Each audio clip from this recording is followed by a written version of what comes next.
As of today, about 80 people, more or less, are running for the 12 seats on the new Portland City Council. 3 councilors will be elected by ranked choice voting in each of the city's 4 districts. The race for District 2, which includes North and Northeast Portland, is attracting the most number of candidates. 23 Portlanders are running in District 2, including my next guest, Jonathan Ticini. Ticini is a writer, political strategist, and labor activist who has run for U.S. Senate and House of Representatives in New York. He's a past president of the National Writers Union and president of the Economic Future Group, a national consulting group. Jonathan Ticini, welcome to Eye on Northwest Politics. Thanks for having me, Ken. Your primary emphasis is on labor issues, and you've gotten a lot of support from unions in your race for mayor. How would your background inform what you would do for city council? I said mayor, I meant city council.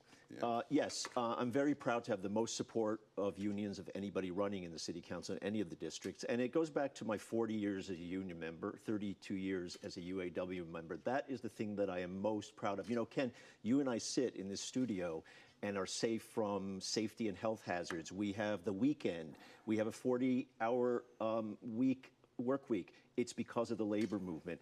The most inspiring place that I've ever been in terms of building community is on picket lines when workers are standing together as a community to make sure that they get a fair break and they get fair wages.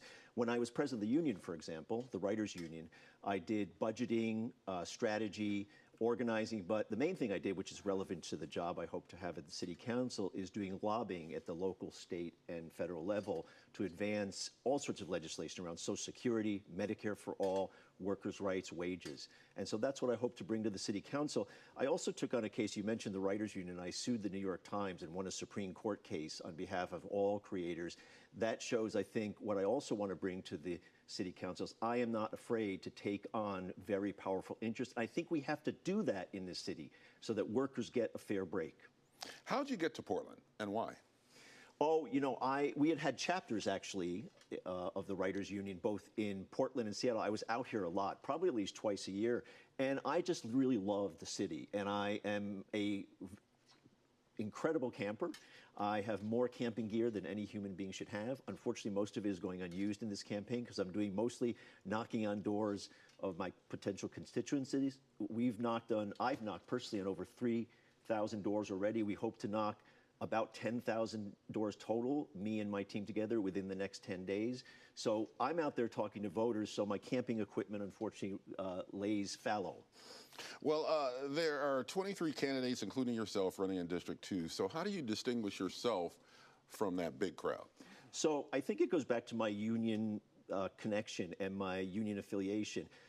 The most important movement in my lifetime in terms of working people has been the labor movement. The labor movement is, in my view, the most powerful economic force for good in our country. And as I said before, it has done incredible things for working people. Workers are the ones that create the value for companies, not CEOs. Workers in the public sector are the ones that deliver the services, not the supervisors. Those are the people that I want to stand up for. I am the only candidate in this race who's saying that the minimum wage should be $25 an hour in the city. And let's go to housing, for example, which is something that I encounter all the time, the question of homelessness in the city. That is fundamentally an economic issue. So number one, I am foursquare behind the Renters' Bill of Rights. So every single renter will see me as an ally defending their ability to hold on to their home. And if you look at the minimum wage, the metro minimum wage, which is now $15.95 in this city, we celebrate that compared to the immoral $7.25 at the federal level. But Ken, that is still a poverty level wage for a family of 4. In order to rent, and this is a statistic from the Coalition for Low-Income Housing, in order to rent a house, 2-bedroom house, which would be for a small family, in this city, the minimum wage should be $32 an hour. So I'm going to propose and fight for, and I know this is something we have to win at the state level, I'm going to propose that over stages we raise the minimum wage to $25 an hour. That's number one. The second example I'd give is just standing up for working people. I was recently at a board of directors meeting at OHSU with my fellow allies of AFSCME. What is happening there is immoral. OHSU wants to lay off 500 hardworking people, people for whom that wage means the difference between having a home and being homeless, between feeding their family or not. And the CEO, who's making $1.5 million and is going to get $250,000 extra in retirement benefits, sits there and laughs during the board meeting while people are standing in the crowd and saying, I am going to lose my home if you lay me off. Now, I don't want to live in a city where we have that contrast. And in a way, Portland has the same problem that we're facing everywhere in the nation, the divide between rich and poor, the fact that the very powerful and the very rich get an unfair share of the benefits that the working people create for the economy. So is that your number one priority, to get those wages raised? What will be your other priorities if you are elected to position 2 in Portland City Council? Well, I think that wages and the ability for people to pay the rent, if you will, goes to every single issue. If you look at, for example, addiction, people who end up on the street because of addiction, oftentimes that's an economic issue.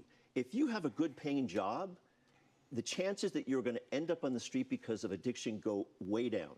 So again, I know this seems repetitive, but I want to raise people's wages. And I want to say, not just to the working people, I want to say to those people in the neighborhoods that are doing relatively well, you want us to be successful.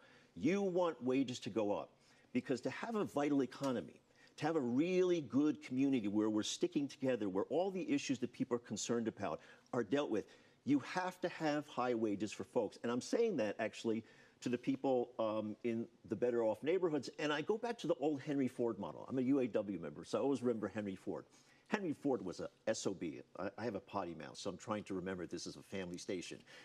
But what he had was an insight. He said, my workers have to make enough money to buy my cars. And the captains of industry and the people who are powerful in this city have forgotten that basic message. It's true throughout the country. They have forgotten that in order to have a sustainable economy, in order to have a good community where people have homes, where we should have in this richest nation in human history, housing should be a universal right. It should not be the case that people can't find shelter. In order to do that, we need to have higher wages. And I think Henry Ford was right about that, and that's the kind of voice I want to be for workers. We've only got about a minute left, but I want to get your thoughts about the new system of government that we're going into. What do you think about the change of the new Portland City Council as of January 2025? Well, I think that ranked choice voting is a terrific idea. It means that it's not one or done. It's not that my candidate wins or loses. Potentially 2 or 3 of my choices, as you know, you get to vote for 3. But again, it goes back to my philosophy. I'm very excited about this clean slate. There should never be a sentence in the city council that that's the way we used to do things. We have a chance to be a beacon for every city across the nation to create a sustainable place where unions are powerful, unions represent people, union workers have decent rights, and we all can be satisfied that people are getting a fair shake. Jonathan Ticini, thank you for being on Eye on Northwest Politics. Thank you very much for having me.